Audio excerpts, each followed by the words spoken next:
ब्राह्मण था। वह रोज पीपल को जल से सींचता था। पीपल में से रोज एक लड़की निकलती और कहती, पिताजी मैं आपके साथ जाऊंगी। यह सुनते सुनते बूढ़ा दिन ब दिन कमजोर होने लगा। तो बुढ़िया ने पूछा कि क्या बात है। बूढ़ा बोला कि पीपल से एक लड़की निकलती है और कहती है कि वह भी मेरे साथ चलेगी। बुढ़िया बोली कि कल ले आना उस लड़की को, जहाँ 6 लड़कियां पहले से ही हमारे घर में है, वहाँ 7वीं लड़की और सही। अगले दिन बूढ़ा उस लड़की को घर ले आया। घर लाने के बाद बूढ़ा ब्राह्मण आटा मांगने गया तो उसने पहले दिनों की अपेक्षा आज ज्यादा आटा मिला था। जब बुढ़िया वह आटा छानने लगी तो लड़की ने कहा कि लाओ माँ, मैं छान देती हूँ।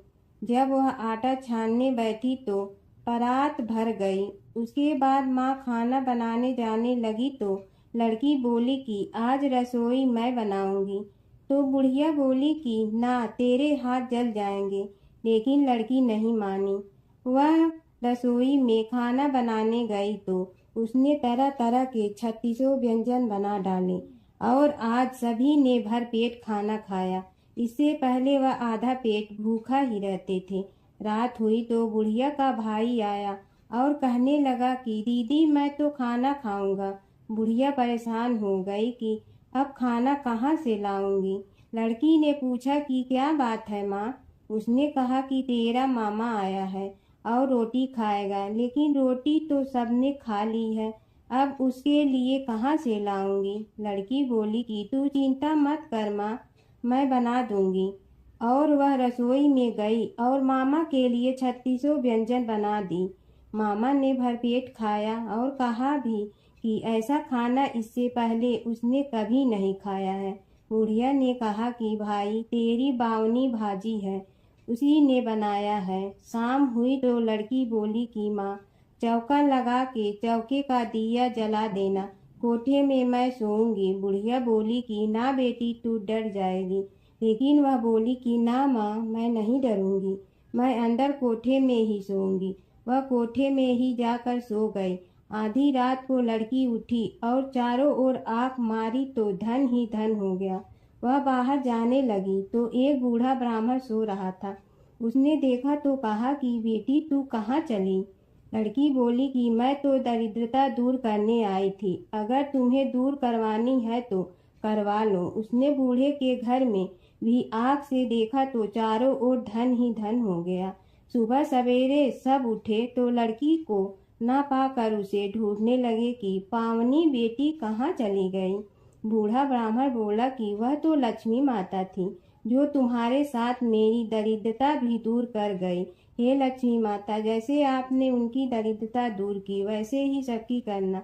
एक नगर में एक ब्राह्मण दंपति रहते थे। वे दोनों प्रतिदिन 7 कोस दूर गंगा और यमुना नदी में स्नान करने जाते थे। इतनी दूर आने जाने से ब्राह्मण की पत्नी थक जाती थी। एक दिन उसने अपने पति से कहा कि हमारा एक पुत्र होता तो कितना अच्छा रहता। पुत्र के बहू आती तो हमें घर वापस जाने पर खाना बना हुआ मिलता और बहू घर का काम भी कर देती।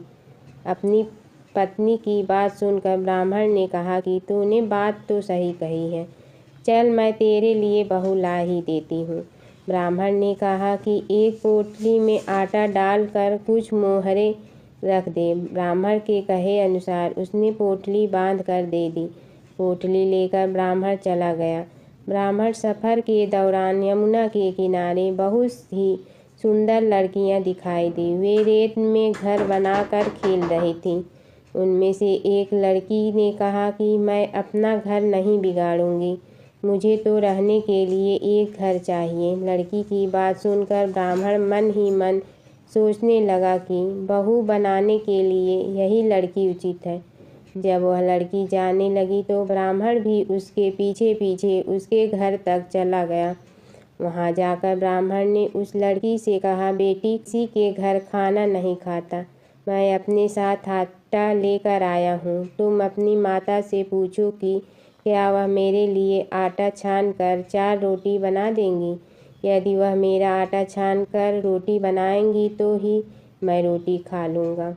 लड़की ने जाकर अपनी माँ को ये सारी बात बताई। माँ ने कहा, उचित है, जाकर ब्राह्मण देव से कह दो कि वह अपना आटा दे, मैं रोटी बना दूंगी। जब वह आटा छानने लगी तो आटे में से मोहरें निकली। वह सोचने लगी कि जिसके आटे में इतनी मोहरें हैं उसके घर में कितनी मोहरें होंगी। जब ब्राह्मण खाना खाने बैठा तो लड़की की माँ ने उस ब्राह्मण से पूछा, क्या आपका कोई लड़का है और क्या आप उस लड़के की सगाई करने जा रहे हो? यह सुनकर ब्राह्मण ने कहा कि मेरे लड़का तो काशी में पढ़ने गया हुआ है, लेकिन यदि तुम कहो तो खाड़ कटोरे से विवाह करके तेरी बेटी को अपने साथ ले जाऊं। लड़की की माँ ने कहा, ठीक है ब्राह्मण देव। इस पर लड़की की माँ ने लड़की की खाट कटोरे से शादी करके ब्राह्मण के साथ भेज दिया। ब्राह्मण ने घर आकर कहा, रामू की माँ, दरवाज़ा खोल कर देख, मैं तेरे लिए बहू लेकर आया हूँ। ब्राह्मण की पत्नी भीतर से ही बोली, हमारे तो कोई बेटा बेटी नहीं है, तो बहू कहाँ से आए? दुनिया ताने मारती थी, अब आप भी मारने लगे। ब्राह्मण ने कहा, तू दरवाज़ा खोल कर तो देख। जब ब्रह्मचारी ने दरवाज़ा खोला तो सामने बहू को खड़ी देखा। उसने बहू का स्वागत किया और आदर सत्कार से अंदर ले गई। अब जब ब्राह्मण अपनी पत्नी के साथ नदी स्नान करने जाता तो पीछे से बहू घर का सारा काम करके और खाना बना कर रखती थी। वह उनके कपड़े धोती और रात को हाथ पैर भी दबाती थी। इस तरह बहुत दिन बीत गए। ब्रह्मचारी ने अपनी बहू से कहा कि बहू कभी भी चूल्हे की आग मत बुझने देना और मटके का पानी खत्म मत होने देना। परंतु एक दिन चूल्हे की आग बुझ गई। यह देखकर बहू घबरा गई और भागी भागी अपनी पड़ोसन के पास गई और कहा कि मेरे चूल्हे की आग बुझ गई है, मुझे थोड़ी आग चाहिए। मेरे सास ससुर सुबह 5 बजे से गए हुए हैं, वह थके हुए घर आएंगे, इसलिए मुझे उनके लिए खाना बनाना है। यह सुनकर पड़ोसन ने कहा कि तू तो बावली है, तुझे यह दोनों मिलकर पागल बना रहे हैं। इनके कोई पुत्र नहीं है, ये निसंतान है। बहू ने कहा, नहीं ऐसा मत बोलो, इनका बेटा तो बनारस काशी में पढ़ने गया हुआ है।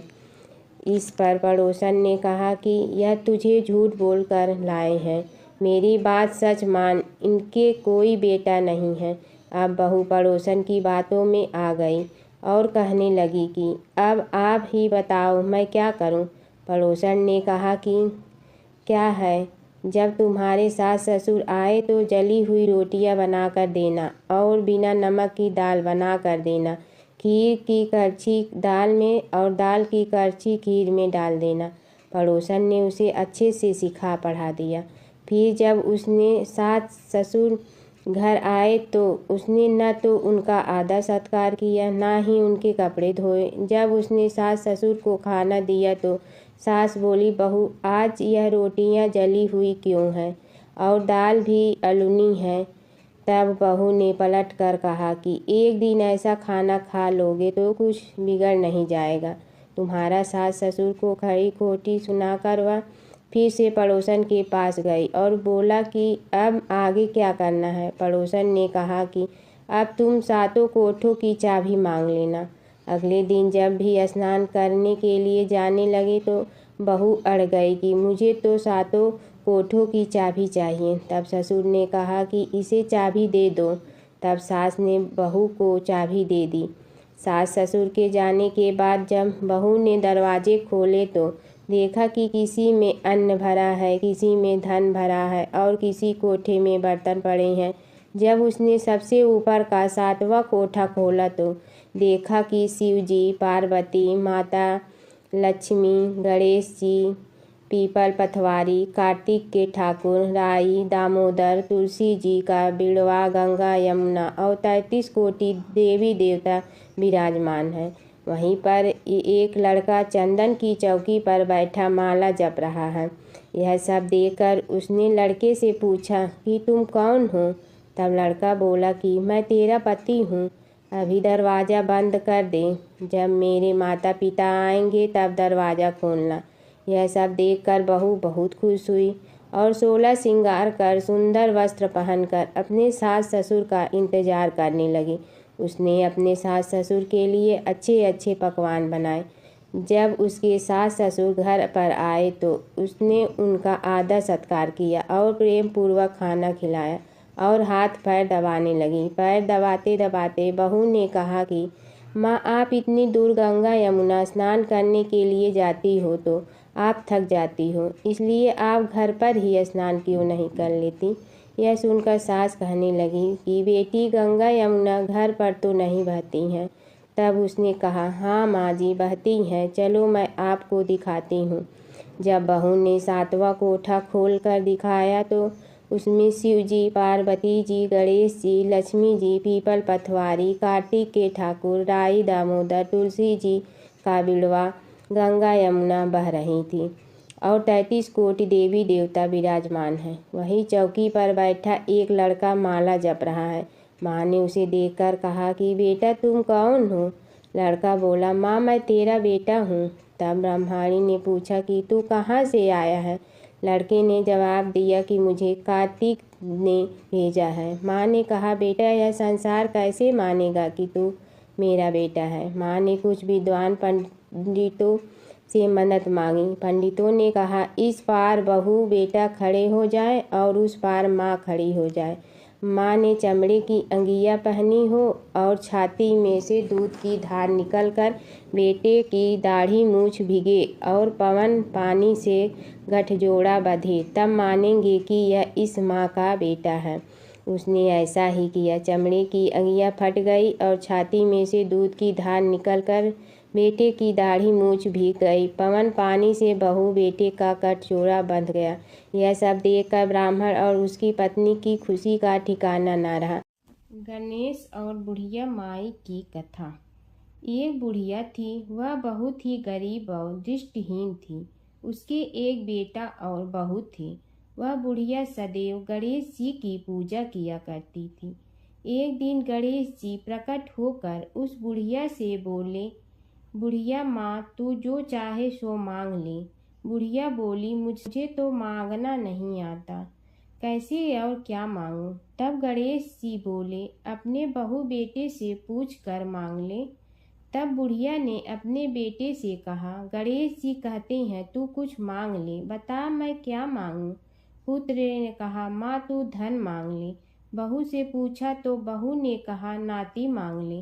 तब बुढ़िया ने सोचा कि ये तो अपने अपने मतलब की बात कर रहे हैं, अतः उस बुढ़िया ने पड़ोसन से पूछा तो उन्होंने कहा, बुढ़िया तू तो थोड़े दिन जियोगी, क्यों तू धन मांगो और क्यों नाती मांगे? तू तो अपनी आँखों की रोशनी मांग ले, जिससे तेरी जिंदगी आराम से कट जाए।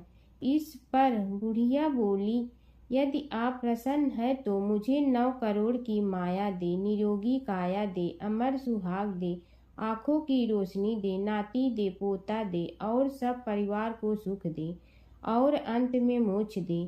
यह सुनकर तब गणेश जी बोले, बुढ़िया माँ, तुमने तो हमें ठग लिया। फिर भी जो तूने मांगा है वचन के अनुसार सब तुझे मिलेगा। और यह कहकर गणेश जी अंतर ध्यान हो गए।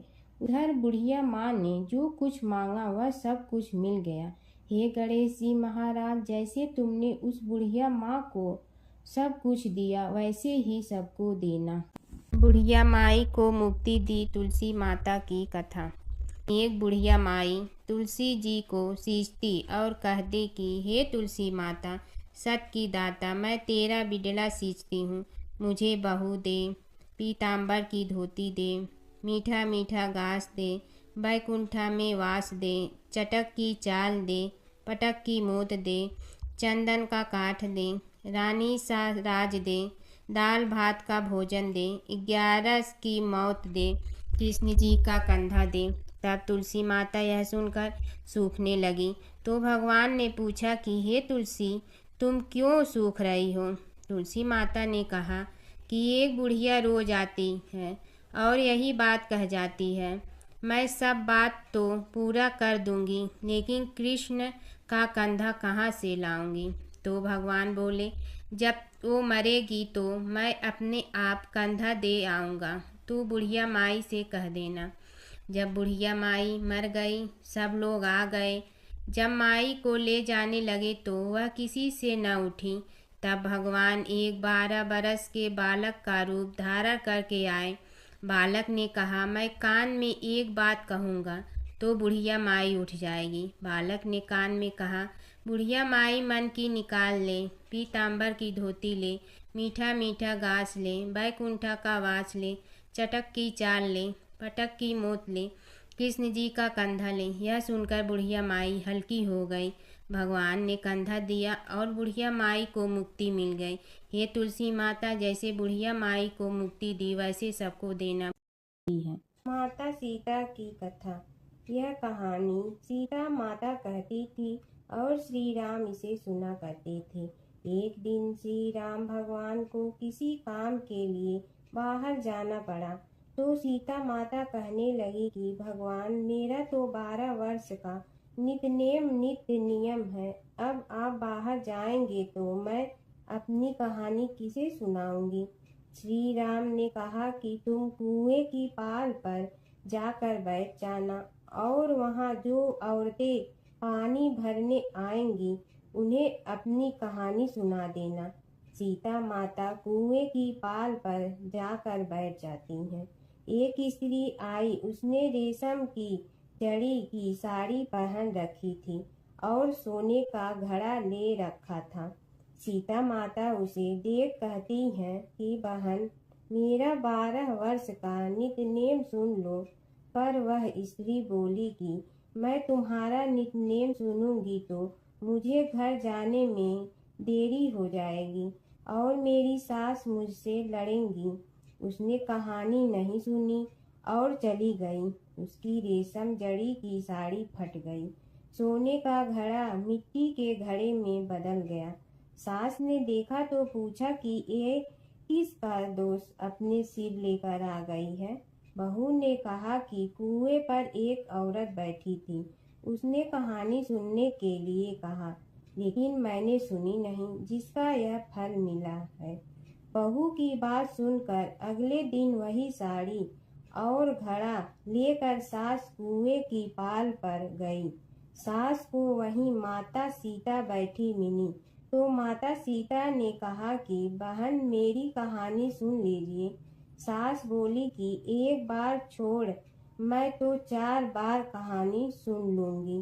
राम आए, लक्ष्मण आए, देश के पुजारी आए, नित नेम का नेम लाए, आओ राम बैठो राम, तपी रसोई जियो राम, माखन मिश्री खाओ राम, दूध बतासा पियो राम, सूत के पलका मोठो राम, साल दुसाला पोठो राम, साल दुसाला ओढ़ो राम। जब बोलो जब राम ही राम, राम संवारे सबके काम, खाली घर भंडार भरेंगे, सबका बेड़ा पार करेंगे। श्री राम जय राम जय जय राम। सास बोली कि बहन, कहानी तो बहुत अच्छी लगी। कहानी सुनकर सास घर चली गई और उसकी साड़ी फिर से रेशम जड़ी की बन गई। मिट्टी का घड़ा फिर सोने के घड़े में बदल गया। बहू कहने लगी, सासू माँ, आपने ये सब कैसे किया। सास ने कहा कि बहू, तू दोष लगा के आई थी और मैं अब दोष उतार कर आ रही हूँ। बहू ने फिर पूछा कि वह कुएं वाली स्त्री कौन है। सास बोली कि वे सीता माता थीं। वे पुराने से नया कर देती हैं, खाली घर में भंडार भर देती हैं। वह लक्ष्मी जी का वास घर में कर देती हैं। आदमी की जो भी इच्छा हो उसे पूरा कर देती हैं। बहू बोली कि ऐसी कहानी मुझे भी सुना दो। सास बोली कि ठीक है, तुम भी सुनो। और सास ने कहानी शुरू की। राम आए, लक्ष्मण आए, देश के पुजारी आए, नित नेम का नेम लाए, आओ राम बैठो राम, तपी रसोई जियो राम, माखन मिश्री खाओ राम, दूध बतासा पियो राम, सूत के पलका मोठो राम, साल दुसाला पोठो राम, साल दुसाला ओढ़ो राम। जब बोलो जब राम ही राम, राम संवारे सबके काम, खाली घर भंडार भरेंगे, सबका बेड़ा पार करें। श्री राम जय जय राम। कहानी सुनकर बहू बोली कि कहानी तो बहुत अच्छी है। सास ने कहा कि ठीक है, इस कहानी को रोज कहा करेंगे। अब सास बहू रोज सवेरे उठती, नहाती धोती और पूजा करने के बाद नितनेम की सीता की कहानी कहती। एक दिन उनके यहाँ एक पड़ोस की औरत आई और बोली कि बहन जरा सी आँच दे ना। तो वह बोली कि आज तो अभी हमने जलाई ही नहीं। पड़ोसन ने कहा कि तुम सुबह 4 बजे से उठकर क्या कर रही हो? फिर उन्होंने कहा कि सुबह उठकर हम पूजा करते हैं, फिर सीता माता की नितनेम की कहानी कहते हैं। पड़ोसन ने उसकी बात सुनकर फिर कहा कि सीता माता की कहानी कहने से तुम्हें क्या मिलता है? वे बोली कि इनकी कहानी कहने से घर में भंडार भर जाते हैं, सारे काम सिद्ध होते हैं, मन की इच्छा भी पूरी हो जाती है। पड़ोसन कहती है कि बहन ऐसी कहानी तो मुझे भी सुना दो। फिर वह बोली कि ठीक है, तुम भी यह कहानी सुन लो। राम आए लक्ष्मण आए, देश के पुजारी आए, नित नेम का नेम लाए, आओ राम बैठो राम। सारी कहानी सुनने के बाद पड़ोसन कहने लगी, बहन कहानी तो मुझे बहुत अच्छी लगी। अब वह पड़ोसन भी नित नेम सीता माता की कहानी कहने लगी। कहानी कहने से सीता माता ने पड़ोसन के भी भंडार भर दिए। अब तो पूरे मोहल्ले में नित नेम की कथा चल पड़ी। हर किसी की मनोकामना पूरी होने लगी। हे सीता माता, जैसे आपने उनके भंडार भरे वैसे ही आप हमारे भी भंडार भरना, सबकी भरना, कहानी सुनने वाले के भी और कहानी कहने वाले के भी। और जमुना की कहानी। प्राचीन समय में एक गांव था जिसमें 2 बहनें रहा करती थी। एक बहन का नाम गंगा था तो दूसरी बहन का नाम जमुना था। एक बार दोनों बहनें एक साहूकार के खेत से गुजर रही थी तो जमुना ने 13 दाने जौ के तोड़ लिए, जिसे देख गंगा बोली कि तुझे तो ग्रहण लग गया, तूने चोरी की है। इस पर जमुना बोली कि अब मेरा ग्रहण कैसे धुलेगा? गंगा ने कहा कि तुझे 12 साल तक साहूकार के यहाँ नौकरी करनी पड़ेगी, तभी तेरा पाप धुलेगा और ग्रहण से मुक्ति मिलेगी। जमुना साहूकार के यहाँ नौकरी के लिए जाती है और अपने लिए काम मांगती है। साहूकार उसे काम पर रख लेता है, लेकिन काम करने से पहले जमुना उसे कहती है कि मैं सारे काम करूंगी लेकिन 4 काम नहीं करूंगी।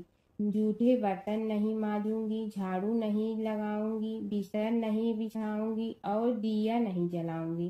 12 साल के बाद कुंभ का मेला लगा तो साहूकारनी भी कुंभ नहाने जाने लगी। जमुना ने उसे जाते देख कहा कि कुंभ के मेले में मेरी बहन गंगा मिलेगी तो उसे यह सोने का टक्का दे देना, इससे वह अपने हाथों में सुंदर चूड़ियां पहन लेगी।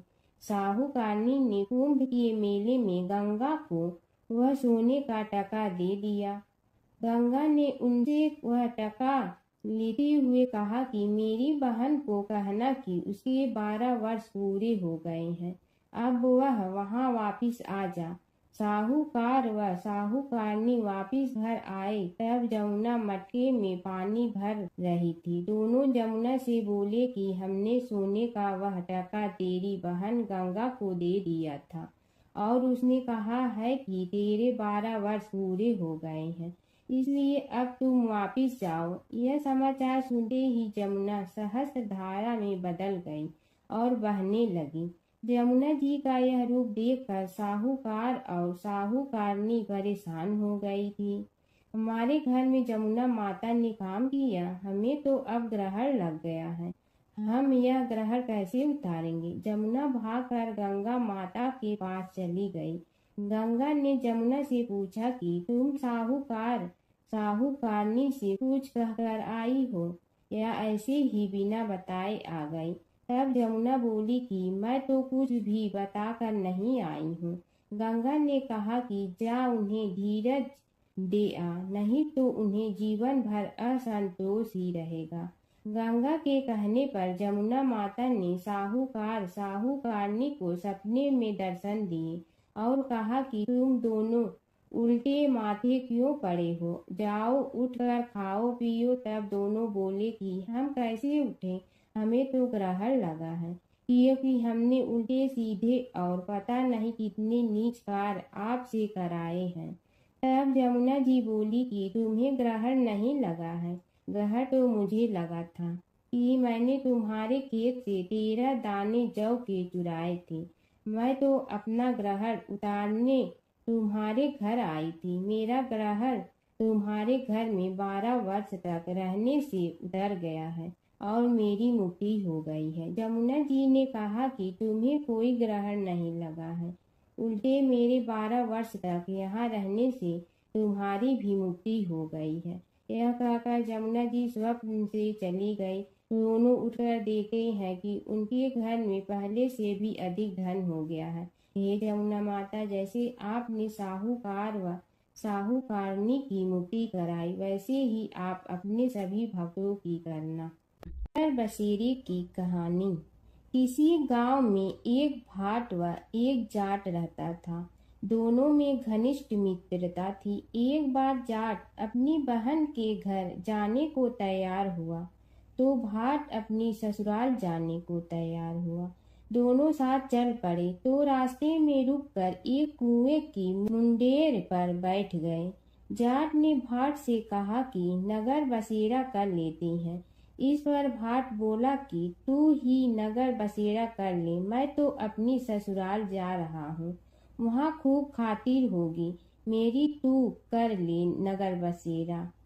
जाट वहीं कुएं के पास बैठ पानी की घंटी और चावल का दाना लेकर नगर बसेरा करने लगा।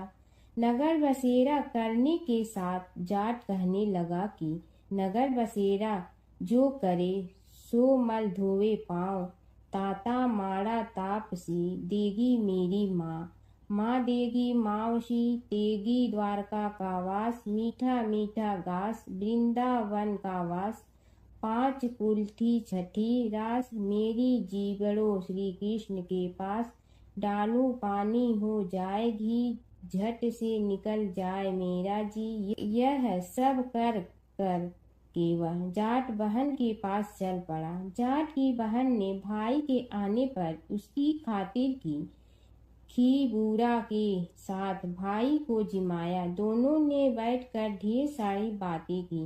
इधर भाट अपने ससुराल पहुंचा तो वहां आग लगी हुई थी। आग बुझाने वह भी लग गया, जिसमें हाथ मुंह भी काले हो गए और खुद भी थोड़ा सुलझ गया। ना रोटी ना पानी के लिए ही किसी ने पूछा। एक पड़ोसन आई तो उसने भाट की सास को कहा कि जमाई आया है, जरा उस आओ भगत कर लो। बुढ़िया बोली कि सब कुछ तो जल गया है, अब कहाँ से आओ भगत करूं। तब पड़ोसन ने ही भाट को एक रोटी के साथ छाछ दी। उसने वही खाकर गुजारा किया। शाम को दोनों फिर घर की ओर चल पड़े और रास्ते में मिल गए और एक दूसरे का हाल पूछा। भाट बोला कि मेरी ससुराल में तो आग लगी हुई थी, आग बुझाते मैं खुद काला हो गया हूँ, ना रोटी मिली ना पानी। जाट बोला कि मेरी तो बहुत खातिर हुई। फिर बोला कि मैंने कहा था ना कि नगर बसेरा कर ले, आ अब कर ले, लेकिन भाट ने फिर मना कर दिया।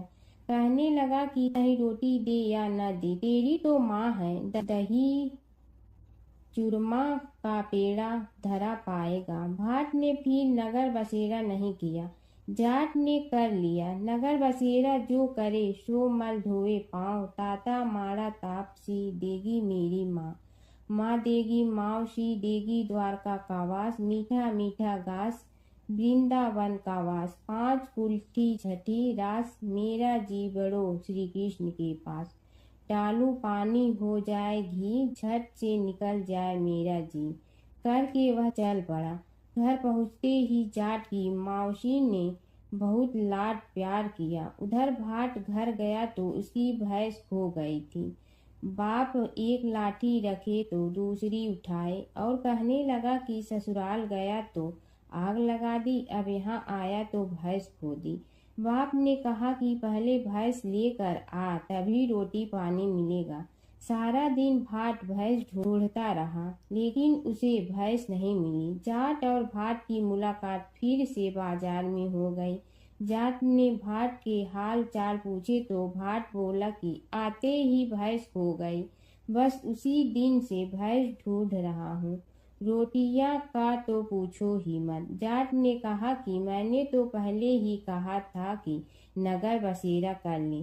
जाट की बात सुनकर भाट बोला कि तेरे नगर बसेरे में इतनी ताकत है तो चल अब कर लेते हैं। दोनों ने बैठकर नगर बसेरा किया। नगर बसेरा जो करे सो मल धोवे पाँव, ताता माड़ा तापसी देगी मेरी माँ, माँ देगी मौसी देगी द्वारका का वास, मीठा मीठा घास वृंदावन का वास, 5 कुल की छठी रास मेरा जीवड़ो श्री कृष्ण के पास, डालू पानी हो जाएगी झट से निकल जाए मेरा जी। दोनों के नगर बसेरा करने पर भाट जैसे ही आगे बढ़ा तो उसकी खोई भैंस मिल गई, जिसे लेकर घर पहुंचा। घर पहुंचते ही माँ ने कहा कि लड़के को आते ही घर से निकाल दिया, सारे दिन से ये भूखा प्यासा भटक रहा है। यह कहकर उसकी माँ ने उसको खूब खिलाया पिलाया।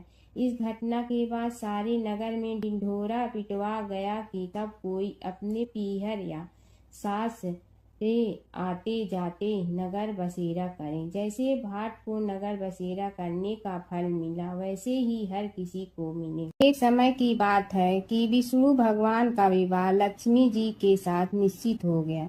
विवाह की तैयारी होने लगी। सभी देवताओं को निमंत्रण भेजे गए, परंतु गणेश जी को निमंत्रण नहीं दिया। कारण जो भी रहा हो, अब भगवान विष्णु की बारात जाने का समय आ गया। सभी देवता अपनी पत्नियों के साथ विवाह समारोह में आए। उन सब ने देखा कि गणेश जी कहीं दिखाई नहीं दे रहे हैं। तब वे आपस में चर्चा करने लगे कि क्या गणेश जी को कोई न्योता नहीं दिया है या स्वयं गणेश जी ही नहीं आए हैं। सभी को इस बात पर आश्चर्य होने लगा। तभी सब ने विचार किया कि विष्णु भगवान से ही इसका कारण पूछा जाए।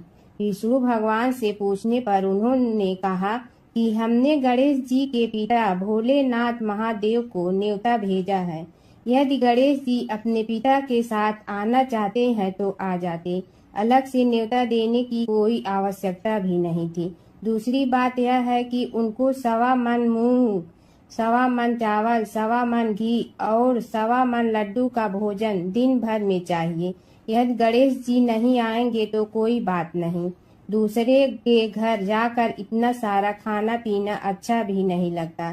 इतनी वार्ता कर ही रहे थे कि किसी एक ने सुझाव दिया, यदि गणेश जी आ भी जाए तो उनके द्वारपाल बनाकर बैठा देंगे कि आप घर की याद रखना। आप तो चूहे पर बैठकर धीरे धीरे चलोगे तो बारात से बहुत पीछे रह जाओगे।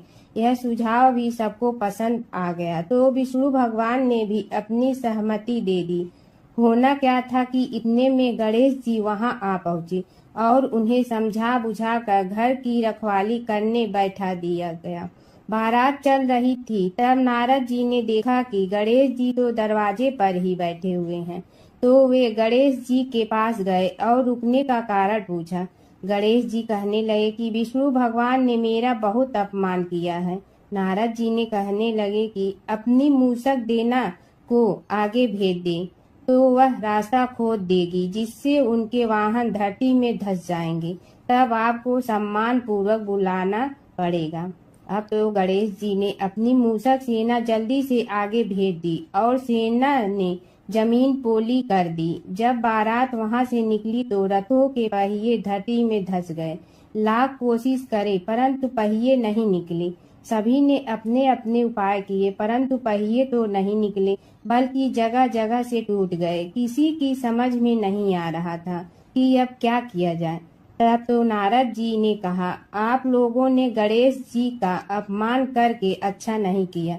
यदि उन्हें मना कर लाया जाए तो आपका कार्य सिद्ध हो सकता है और यह संकट टल सकता है। शंकर भगवान ने अपने दूत नंदी को भेजा और वे गणेश जी को लेकर आए। गणेश जी का आदर सम्मान के साथ पूजन किया। तब कहीं रथ के पहिए निकले।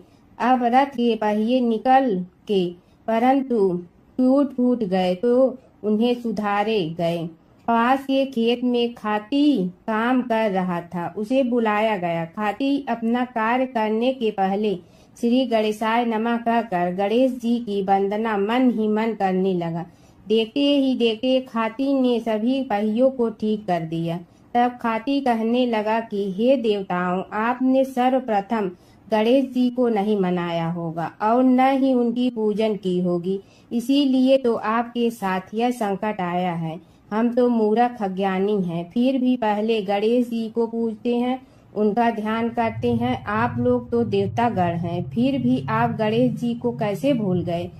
अब आप लोग भगवान श्री गणेश जी की जय बोल कर जाएं तो आपके सब काम बन जाएंगे और संकट कट जाएंगे। ऐसा कहते हुए बारात वहां से चल दी और विष्णु भगवान को लक्ष्मी जी के साथ विवाह संपन्न करा के सभी सकुशल घर लौट आए। हे गणेश जी महाराज, आपने विष्णु को जैसे कारज सारियो ऐसे कारज सबको सिद्ध कर जो। बोलो गजानन भगवान की जय। प्राचीन काल की बात है। नैमिषारण्य क्षेत्र में ऋषि, महर्षि और साधु संतों का समाज जुड़ा था। उसमें श्री सूत जी भी विद्यमान थे। शौनक जी ने उनकी सेवा में उपस्थित होकर निवेदन किया कि हे अज्ञान रूप घोर तिमिर को नष्ट करने में करोड़ों सूर्यों के समान प्रकाशमान श्री सूत जी हमारे कानों के लिए अमृत के समान जीवन प्रदान करने वाले कथा तत्व का वर्णन कीजिए। हे सूत जी, हमारे हृदयों में ज्ञान के प्रकाश की वृद्धि तथा भक्ति, वैराग्य और विवेक की उत्पत्ति जिस कथा से हो सकती हो, वह हमारे प्रति कहने की कृपा कीजिए। शौनक जी की जिज्ञासा से सूत जी बड़े प्रसन्न हुए। पुरातन इतिहासों के स्मरण से उनका शरीर पुलकायमान हो रहा था। वे कुछ देर उसी स्थिति में विराजमान रहकर कुछ विचार करते रहे और अंत में बोले, शौनक जी, इस विषय में आपके चित्त में बड़ी जिज्ञासा है। आप धन्य हैं जो सदैव ज्ञान की प्राप्ति में तत्पर रहते हुए विभिन्न पुराण कथाओं की जिज्ञासा रखते हैं। आज मैं आपको ज्ञान के परम स्रोत रूप श्री गणेश जी का जन्म कर्म रूप चरित्र सुनाऊंगा। गणेश जी से ही सभी ज्ञानों, सभी विद्याओं का उद्भव हुआ है। अब आप सावधान चित्त से विराजमान हो। श्री गणेश जी के ध्यान और नमस्कार पूर्वक उनका चरित्र श्रवण करें। नमस्तस्मै गणेशाय ब्रह्मा विद्या प्रदायिनी यनागस्त्यसमः साक्षात विघ्न सागर सोषणे। कैसे हैं वे श्री गणेश जो सभी प्रकार की ब्रह्म विद्याओं को प्रदान करने वाले, अर्थात ब्रह्मा के सगुण और निर्गुण स्वरूप पर प्रकाश डालने और जीव ब्रह्मा का अभेद प्रतिपादन करने वाली विद्याओं के दाता हैं। वे विघ्नों के समुद्रों को महर्षि अगस्त के समान शोषण करने में समर्थ हैं, इसलिए उनका नाम विघ्न सागर शोषक के नाम से प्रसिद्ध है। मैं उन भगवान श्री गणेश जी को नमस्कार करता हूँ। प्रथम पूजा के अधिकारी श्री गणेश जी, यह कहकर सूत जी कुछ समय के लिए मौन हो गए और फिर बोले, शौनक जी, भगवान गणेश जी ही सर्वप्रथम पूजा प्राप्ति के अधिकारी हैं। किसी भी देवता की पूजा करो, पहले उनकी पूजा करो। शौनक जी ने निवेदन किया, हे भगवान, हे सूत, सर्वप्रथम यह बताने की कृपा कीजिए कि गणेश जी को प्रथम पूजा का अधिकार किस प्रकार प्राप्त हुआ। इस विषय में मेरी बुद्धि मोह को प्राप्त हो रही है कि सृष्टि रचयिता ब्रह्मा जी, पालन करता भगवान नारायण और संहार करता शिव जी में से किसी को प्रथम पूजा का अधिकारी क्यों नहीं माना गया। यह त्रिदेव ही तो सबसे बड़ा देवता माने जाते हैं। सूत जी ने कहा, शौनक जी, यह भी एक रहस्य ही है। देखो, अधिकार मांगने से नहीं मिलता, इसके लिए योग्यता होनी चाहिए। संसार में अनेकों देवी देवताएं पूजे जाते हैं। पहले जो जिसका इष्ट देव होता है वह उसी की पूजा किया करता है। इससे बड़े देवताओं के महत्व में कमी आने की आशंका उत्पन्न हो गई। इस कारण देवताओं में परस्पर विवाद होने लगा। वे उसका निर्णय प्राप्त करने के लिए शिव जी के पास पहुँचे और प्रणाम करके पूछने लगे, प्रभु, हम सब में प्रथम पूजा का अधिकारी कौन है? शिव जी सोचने लगे कि किसे प्रथम पूजा का अधिकारी माने। तभी उन्हें एक युक्ति सूझी। बोले, देवगण, इसका निपटारा बातों से नहीं तथ्यों से होगा। इसके लिए एक प्रतियोगिता रखनी होगी, शिव की परिक्रमा करने की प्रतियोगिता। देवगण उनका मुख देखने लगे, शंकित हृदय से सोचने लगे कि कैसी प्रतियोगिता रहेगी। यह शिव जी ने उनके मन के भाव ताड़ लिए, इसलिए सांत्वना भरे शब्दों में बोले, घबराओ मत, कोई कठिन परीक्षा नहीं ली जाएगी। बस इतना ही कि सभी अपने अपने वाहनों पर चढ़कर संसार की परिक्रमा करो और फिर यहाँ लौट आओ। जो पहले लौटेगा वही सर्वप्रथम पूजा का अधिकारी होगा।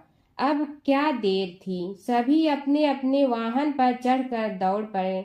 किसी का वाहन गजराज था तो किसी का सिंह, किसी का भैंसा तो किसी का मृग, किसी का हंस तो किसी का उल्लू, किसी का अश्व तो किसी का श्वान। अभिप्राय यह है कि वाहनों को विविधता के दर्शन उस समय जितने भले प्रकार से हो सकते थे उतने अन्य समय में नहीं। सबसे गया बीता वाहन गणेश जी का था मूषक, उससे चूहा भी कहते हैं। ऐसे वाहन के बल भरोसे इस प्रतियोगिता में सफल होना तो क्या, सम्मिलित होना भी हास्यास्पद है। गणेश जी ने सोचा, छोड़ो, क्या होगा प्रतियोगिता में भाग लेने से, हम तो यहाँ बैठे रहकर ही तमाशा देखेंगे। वे बहुत देर तक विचार करते रहे। अंत में उन्हें एक युक्ति सूझी।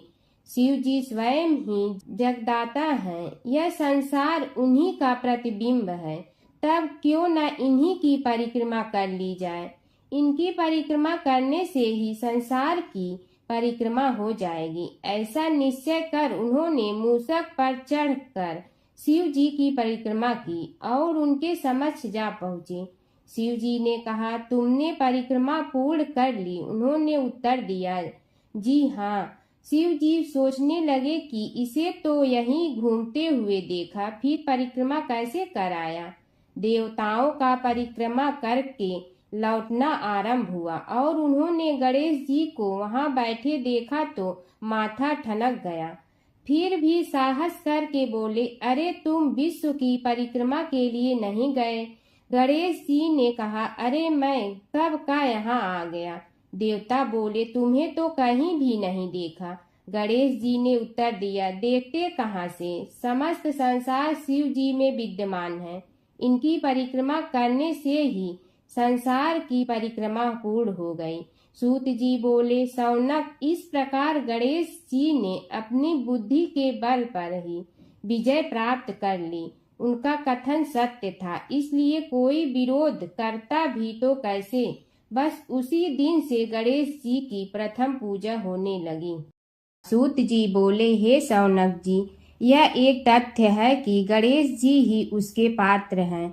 वे बड़े देवता का भी कार्य सिद्धि में विघ्न उपस्थित होने पर उन विघ्न राज का आश्रय न लिया हो। हे शौनक, वे देव भी बड़े दयालु हैं। नाम तो शिव जी का ही आशुतोष है, किंतु वे सर्वात्मा और सर्वरक्षक प्रभु तो शिव जी की अपेक्षा भी शीघ्र ही प्रकट हो जाते हैं। उनका भक्त कभी किसी संकट में नहीं पड़ता। यदि प्रारब्ध वशात कभी किसी विपत्ति में पड़ भी जाता है तो गणेश्वर की उपासना करने पर उनके अनुग्रह से उनके समस्त दुख दूर होकर परम सुख की प्राप्ति होती है। शौनक ने कहा, हे सूत जी, हे महाभाग, हे प्रभु, मैं गणेश जी के विभिन्न चरित्रों का अध्ययन करना चाहता हूँ, तो मुझे बताइए कि किस ग्रंथ का अवलोकन करूँ।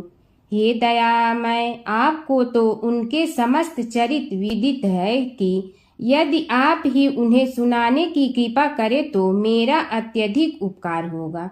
सूत जी बोले, हे शौनक भगवान, गणेश्वर के इतने चरित्र हैं कि उन सब का कथन इस जीवा से संभव नहीं, क्योंकि प्रभु अनंत, प्रभु चरित्र अनंता वाली बात समस्त विद्वान ऋषि मुनि कहते हैं। फिर भी गणेश जी प्रथम पूजा के अधिकारी होने के कारण समस्त देव चरित्रों में जुड़े हुए हैं, इसलिए उनका प्रभाव भी सर्वाधिक व्यापक है। हे मुने, हे शौनक, वे भगवान सर्व समर्थ हैं, वे सभी का तिरस्कार करने में समर्थ हैं, किंतु उनका तिरस्कार कोई भी नहीं कर सकता। यह त्रिलोक्य उन्हीं भगवान के संकेत पर नित्य करता है, इसकी समस्त क्रियाएं उन्हीं की इच्छा पर आश्रित हैं। हे शौनक भगवान गणेश्वर स्वयं कहते हैं, शिवे विष्णु च शक्तौ च सूर्ये मयि निराधिप यो भेद बुद्धि योगः स सम्य योगो मतो मम। हे नरेश्वर, हे वरेण्य, शिव, विष्णु, शक्ति, सूर्य और मुझ गणेश में जो अभेद बुद्धि योग है, मेरे मत में वही सम्यक योग है।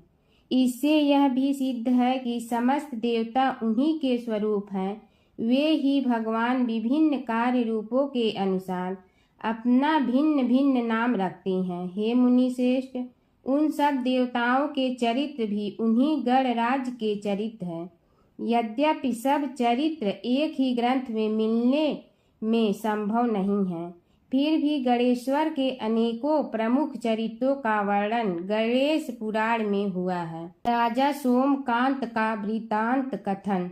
शौनक जी ने पूछा, हे प्रभु, गणेश पुराण का आरंभ किस प्रकार हुआ, यह मुझे बताने की कृपा करे। इस पर सूत जी ने कहने लगे, हे शौनक, यद्यपि गणेश पुराण है तो बहुत प्राचीन, क्योंकि भगवान गणेश्वर तो आदि हैं। न जाने कब से गणेश जी अपने उपासकों पर कृपा करते चले आ रहे हैं।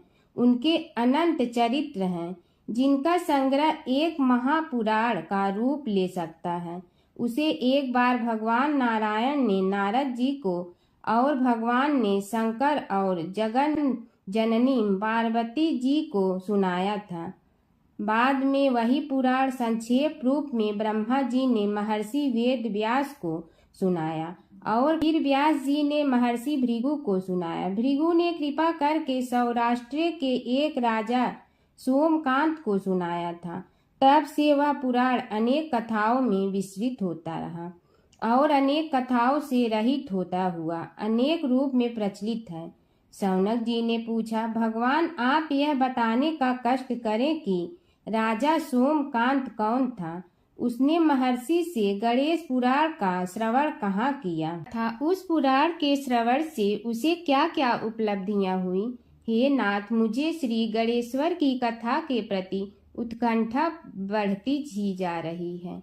सूत जी बोले, हे शौनक, सौराष्ट्र के देवनगर नाम की एक प्रसिद्ध राजधानी थी। वहाँ का राजा सोमकांत था। वह अपनी प्रजा का पुत्र के समान पालन करता था। वह वेद ज्ञान संपन्न, शस्त्र विद्या में पारंगत एवं प्रबल प्रतापी राजा, समस्त राजाओं में मान्य तथा अत्यंत वैभवशाली था। उसका ऐश्वर्य कुबेर के भी ऐश्वर्य को लज्जित करता था। उसने अपने पराक्रम से अनेकों देश जीत लिए थे। उसकी पत्नी अत्यंत रूपवती, गुणवती, धर्माज्ञा एवं पतिव्रत धर्म का पालन करने वाली थी। वह सदैव अपने प्राणनाथ की सेवा में लगी रहती थी। उसका नाम सुधर्मा था। जैसे वह प्रतिव्रता थी, वैसे ही राजा भी एक पत्नी व्रता का पालन करने लगा। उसके हेमकांत नामक एक सुंदर पुत्र था। वह भी सभी विद्याओं का ज्ञाता और अस्त्र शस्त्रादि के अभ्यास में निपुण हो गया था। यह सभी श्रेष्ठ लक्षणों से संपन्न, सद्गुणी एवं प्रजा जनों के हितों का अत्यंत पोषक था। इस प्रकार राजा सोमकांत स्त्री पुत्र, पशु वाहन, राज्य एवं प्रतिष्ठा आदि से सब प्रकार सुखी था, उससे दुख तो था ही नहीं। सभी राजागण उसका हार्दिक सम्मान करते थे तथा उसकी श्रेष्ठ कीर्ति भी संसार व्यापी थी। परंतु युवा अवस्था के अंत में सोमकांत को घृणित कोष्ठ रोग हो गया। उसके अनेक उपचार किए गए किंतु कोई लाभ नहीं हुआ। रोग शीघ्रता से बढ़ने लगा और उसके कीड़े पड़ गए। जब रोग की अधिक वृद्धि होने लगी और उसका कोई उपाय न हो सका तो राजा ने मंत्रियों को बुलाकर कहा, सुब्रतो, जाने किस कारण यह रोग मुझे पीड़ित कर रहा है। अवश्य ही यह किसी पूर्व जन्म के पाप का फल होगा। इसलिए मैं अब अपना समस्त राजपाट छोड़कर वन में रहूंगा। मेरे पुत्र हेमकांत को मेरे समान मानकर राज्य शासन का धर्म पूर्वक संचालन कराते रहें। यह कहकर राजा ने शुभ दिन दिखवाकर अपने पुत्र हेमकांत को राज्य पद पर अभिषेक किया और अपनी पत्नी सुधर्मा के साथ निर्जन वन की ओर चल दिया। प्रजापालक राजा के वियोग में समस्त प्रजा जन अश्रु बहाते हुए उनके साथ चले गए।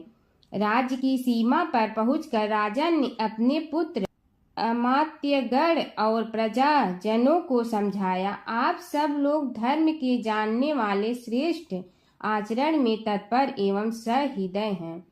यह संसार तो वैसे भी परिवर्तनशील है। जो आज है वह कल नहीं था और आने वाले कल में भी नहीं रहेगा।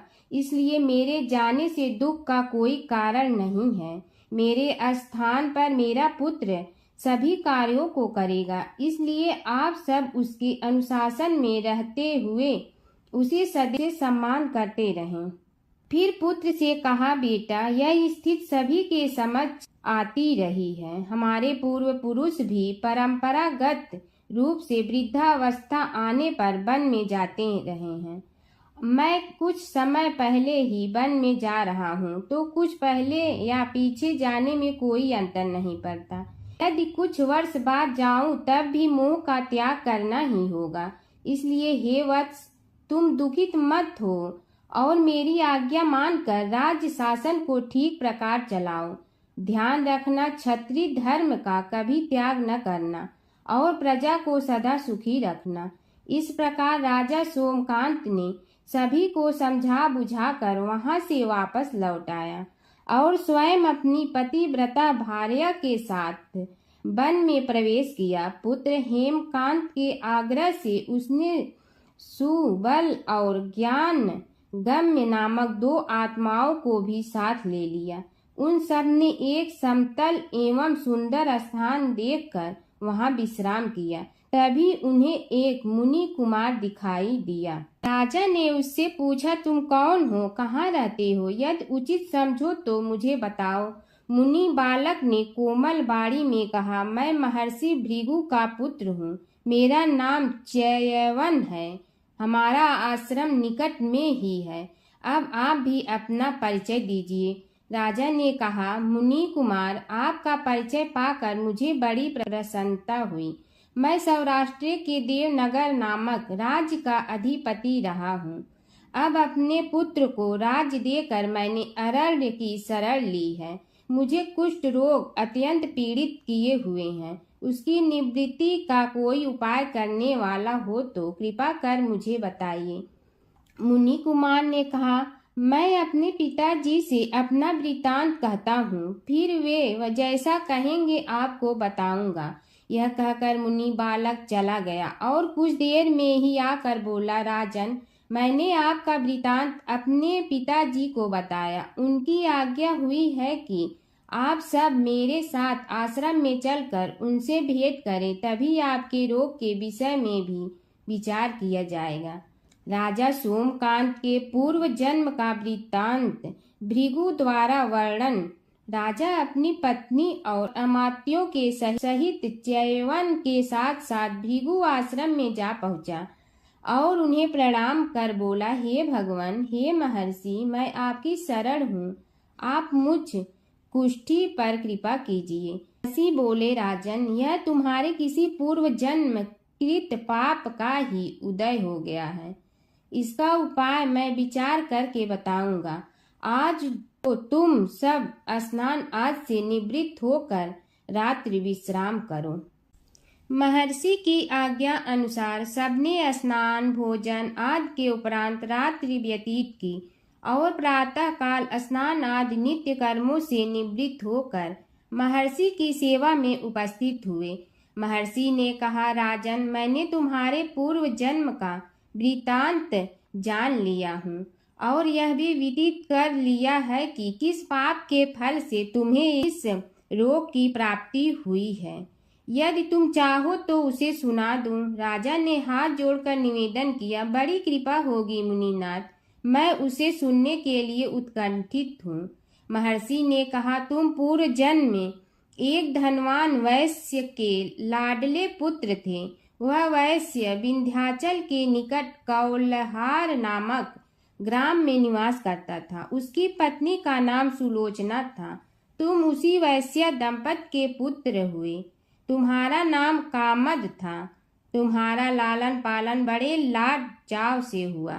उन्होंने तुम्हारा विवाह एक अत्यंत सुंदरी वैश्य कन्या से कर दिया था, जिसका नाम कुटुम्बिनी था। यद्यप तुम्हारी भार्या सुशीला थी और तुम्हें सदैव धर्म में निरत देखना चाहती थी, किंतु तुम्हारा स्वभाव वासनांध होने के कारण दिन प्रतिदिन उज्जवल होता जा रहा था।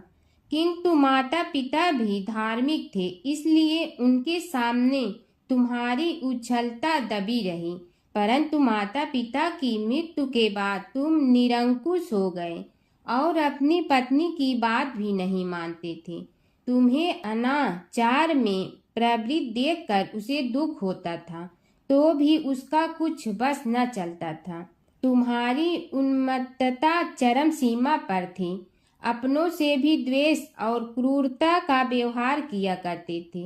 हत्या आदि कराते थे। तुम्हारे लिए सामान्य बात हो गई। पीड़ित व्यक्तियों ने तुम्हारे विरुद्ध राजा से पुकार की।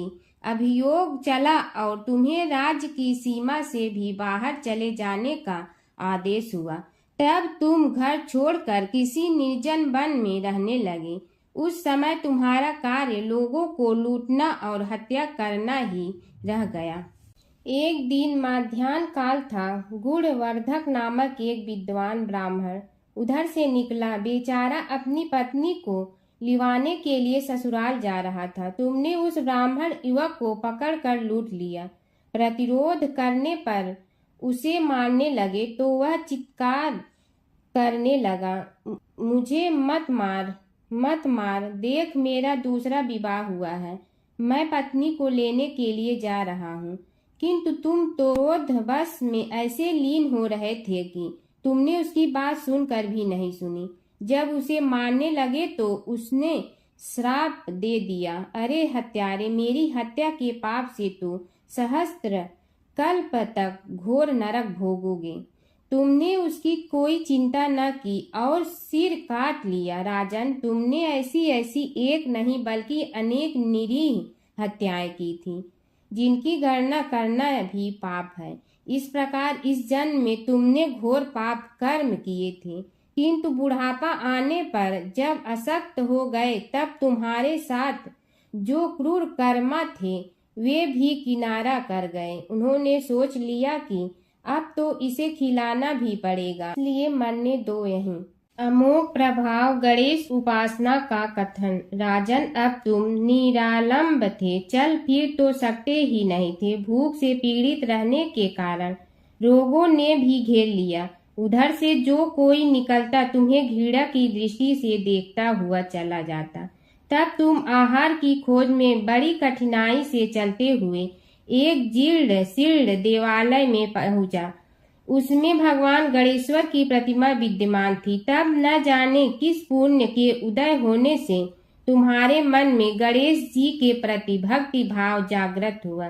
तुम निराहार रहकर उनकी उपासना करने लगे। उससे तुम्हें सब कुछ मिला और रोग भी कम हुआ।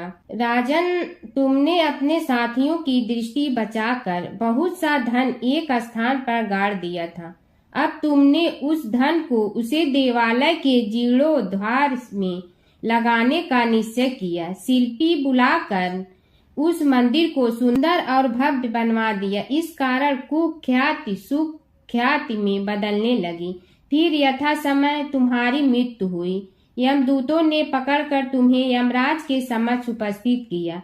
यमराज तुमसे बोले, जीव, तुमने पाप और पुण्य दोनों ही किए हैं और दोनों का ही भोग तुम्हें भोगना है, किंतु पहले पाप का फल भोगना चाहते हो पुण्य का। इसके उत्तर में तुमने प्रथम अपने पुण्य कर्मों के भोग की इच्छा प्रकट की और इसीलिए उन्होंने तुम्हें राजकुल में जन्म लेने के लिए भेज दिया। पूर्व जन्म में तुमने भगवान गणाध्यक्ष का सुंदर एवं भव्य मंदिर बनवाया था, इसलिए तुम्हें सुंदर देह की प्राप्ति हुई। यह कहकर महर्षि भृगु कुछ रुके। उन्होंने देखा कि राजा को इस वृतांत पर शंका हो रही है। तभी महर्षि के शरीर में असंख्य विकराल पक्षी उत्पन्न होकर राजा की ओर झपटे। उनकी चोंच बड़ी तीक्ष्ण थी, जिनसे वे राजा के शरीर को नोच नोच कर खाने लगे। उसके कारण उत्पन्न असहनीय पीड़ा से व्याकुल हुए राजा ने महर्षि के समक्ष हाथ जोड़कर निवेदन किया, प्रभु, आपका आश्रम तो समस्त द्वेष आदि से परे है और यहाँ मैं आपकी शरण में बैठा हूँ, तब यह पक्षी मुझे आकर ही क्यों पीड़ित कर रहे हैं? हे मुनिनाथ, इनसे मेरी रक्षा कीजिए। महर्षि ने राजा के अंतर्वचन सुनकर सांत्वना देते हुए कहा, राजन, तुमने मेरे वचनों में शंका की थी और जो मुझ सत्यवादी के कथन में शंका करते हैं उसे खाने के लिए मेरे शरीर से इसी प्रकार पक्षी प्रकट हो जाते हैं, जो कि मेरे हुंकार करने पर भस्म हो जाया करते हैं। यह कर महर्षि ने हुंकार की और तभी वे समस्त पक्षी भस्म हो गए। राजा श्रद्धावनत होकर उनके समक्ष अश्रुपात करता हुआ बोला, प्रभु, अब आप पाप से मुक्त होने का उपाय कीजिए। महर्षि ने कुछ विचार कर कहा, राजन, तुम पर भगवान गणेश्वर की कृपा सहज रूप से है और वे ही प्रभु तुम्हारे पापों को भी दूर करने में समर्थ हैं, इसलिए तुम उनके पाप नाशक चरित्रों का श्रवण करो। गणेश पुराण में उनके चरित्रों का भले प्रकार वर्णन हुआ है, अतएव तुम श्रद्धा भक्ति पूर्वक उसी को सुनने में चित्त लगाओ। राजा ने प्रार्थना की, महामुनि, मैंने गणेश पुराण का नाम भी आज तक नहीं सुना, तो उनके सुनने का सौभाग्य कैसे प्राप्त कर सकूंगा? हे नाथ, आपसे अधिक ज्ञानी और प्रकांड विद्वान और कौन हो सकता है? आप ही मुझ पर कृपा कीजिए। महर्षि ने राजा की दीनता देखकर उसके शरीर पर अपने कमंडल का मंत्रपूत जल छिड़का। तभी राजा को एक छींक आई और नासिका से एक अत्यंत छोटा काले वर्ण का पुरुष बाहर निकल आया। देखते देखते वह बढ़ गया। उसके भयंकर रूप को देखकर राजा कुछ भयभीत हुआ, किंतु समस्त आश्रमवासी वहां से भाग गए। वह पुरुष महर्षि के समक्ष हाथ जोड़कर खड़ा हो गया। उन्हें उसकी ओर देखा और कुछ उच्च स्वर में बोले, तू कौन है, क्या चाहता है? वह बोला, मैं साक्षात पाप हूँ, समस्त पापियों के शरीर में मेरा निवास है। आपके मंत्रपूत जल के स्पर्श से मुझे विवश होकर राजा के शरीर से बाहर निकलना पड़ा है। अब मुझे बड़ी भूख लगी है, बताइए क्या खाऊं और कहाँ रहूं? महर्षि बोले, तू उस आम के अवकाश स्थान में निवास कर और उसी वृक्ष के पत्ते खाकर जीवन निर्वाह कर। यह सुनते ही वह पुरुष आम के वृक्ष के पास पहुंचा, किंतु उसके स्पर्श मात्र से वह वृक्ष जलकर भस्म हो गया। फिर जब पाप पुरुष को रहने के लिए कोई स्थान दिखाई न दिया तो वह भी अंतर्हित हो गया। हर व्रत कथा के साथ पढ़ी और सुनी जाने वाली लपसी तपसी की यह कहानी। एक लपसी था, एक तपसी था। तपसी हमेशा भगवान की तपस्या में लीन रहता था। लपसी रोजाना सवा सेर की लपसी बनाकर भगवान का भोग लगाकर जीम लेता था। एक दिन दोनों लड़ने लगे। तपसी बोला, मैं रोज भगवान की तपस्या करता हूँ, इसलिए मैं बड़ा हूँ। लपसी बोला, मैं रोज भगवान को 1.25 सेर लपसी का भोग लगाता हूँ, इसलिए मैं बड़ा हूँ। नारद जी वहाँ से गुजर रहे थे। दोनों को लड़ता देखकर उनसे पूछा कि तुम क्यों लड़ रहे हो। लपसी ने खुद के बड़ा होने का कारण बताया और लपसी ने अपना कारण बताया। नारद जी बोले, तुम्हारा फैसला मैं करूँगा। दूसरे दिन लपसी और तपसी नहाकर अपनी रोज की भक्ति करने आए तो नारद जी ने छुपकर 1.25 करोड़ की एक एक अंगूठी उन दोनों के आगे रख दी। तपसी की नज़र उस अंगूठी पर पड़ी जो उसने चुपचाप अंगूठी उठाकर अपने नीचे दबा ली। तब लपसी की नज़र अंगूठी पर पड़ी, लेकिन उसने ध्यान नहीं दिया। भगवान को भोग लगाकर लपसी खाना खाने लगा। नारद जी सामने आए तो दोनों ने पूछा कि कौन बड़ा, तो नारद जी ने तपसी से खड़ा होने को कहा। वो खड़ा हुआ तो उसने नीचे दबी अंगूठी दिखाई पड़ी। नारद जी ने लपसी से कहा, तपस्या करने के बाद भी तुम्हारी चोरी करने की आदत नहीं गई, इसलिए लपसी बड़ा है और तुम्हें तुम्हारी तपस्या का कोई फल भी नहीं मिलेगा। तपसी शर्मिंदा होकर माफ़ी मांगने लगा। उसने नारद जी से पूछा, मुझे मेरी तपस्या का फल कैसे मिलेगा। नारद जी ने कहा, यदि कोई गाय और कुत्ते की रोटी नहीं बनाएगा तो फल तुम्हें मिलेगा। यदि कोई ब्राह्मण को भोजन करवा कर दक्षिणा नहीं देगा तो फल तुम्हें मिलेगा। यदि कोई साड़ी के साथ ब्लाउज नहीं देगा तो फल तुझे मिलेगा। यदि कोई दिए से दिया जलाएगा तो फल तुम्हें मिलेगा। यदि कोई सारी कहानी सुने लेकिन तुम्हारी कहानी नहीं सुने तो फल तुझे मिलेगा। उसी दिन से हर व्रत कथा कहानी के साथ लपसी तपसी की कहानी भी सुनी और कही जाती है। ओम जय जगदीश हरे स्वामी जय जगदीश हरे, भक्त जनों के संकट क्षण में दूर करे। ओम जय जगदीश हरे, जो ध्यावे फल पावे, दुख बिन दे मन का, सुख संपत्ति घर आवे, कष्ट मिटे तन का। ओम जय जगदीश हरे, मात पिता तुम मेरे, शरण कहूँ किसकी, तुम विनय और न दूजा, आस करूँ जिसकी। ओम जय जगदीश हरे, तुम पूर्ण परमात्मा, तुम अंतर्यामी, पार ब्रह्म परमेश्वर, तुम सबके स्वामी। ओम जय जगदीश हरे, तुम बिंदा के सागर, तुम पालन करता, मैं मूर्ख कल काम, कृपा करो भरता। ओम जय जगदीश हरे, तुम हो ये कय गोचर, सबके प्राणपति, किस विधि मिलूं दया में, तुमको मैं कुमति। ओम जय जगदीश हरे, दीन बंधु दुख हरता, तुम रक्षक मेरे, अपने हाथ उठाओ द्वार पड़ा तेरे।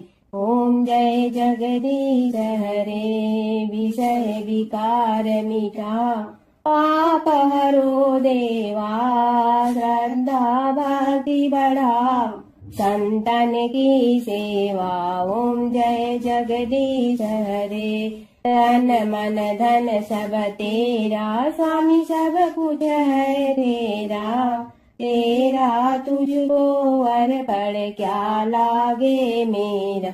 ओम जय जगदीश हरे, जय जगदीश हरे, स्वामी जय जगदीश हरे, भक्त जनों के संकट क्षण में दूर करे। ओम जय जगदीश हरे, स्वामी जय जगदीश हरे।